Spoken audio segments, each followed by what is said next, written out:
kalikasan, pero marami ang nakabaro. Lumakas man ang ulan ay walang bukas ang bubong, mga plato at kutsara na hindi kilala ang tunog, at ang kanin ay simputin ang gatas na nasa kahon, at kahit na hindi pasko sa lamesa ay mayroon.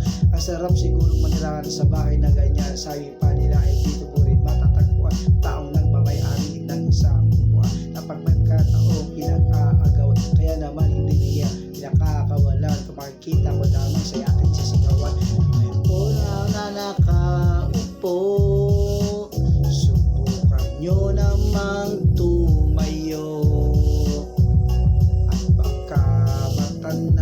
at baka matanaw na nyo ang tunay na kalagayan ko.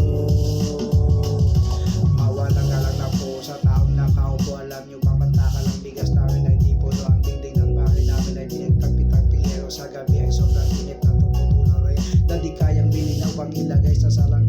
Iyakulong tubig na lumang tapuling uling-uling, gamit lang ang panggatong na inanod sa estero na nagsisilong kusina sa umagay aming bay. Ang ating inay na bay kaya man ang isang kaldero na nagagamit lang ang may sumweldo, pero kulang pa rin. Kulang na tuyot asin 50 pesos sa pagkakasari. Di ko alam kung talagang maraming harang o mataas lang bakit o nagbubulag-bulagan lamang po kayo dahil sinalamin ang pera nyo. Walang doktor na ang talinaw ng mata nyo, kaya huwag kang masyadong halata.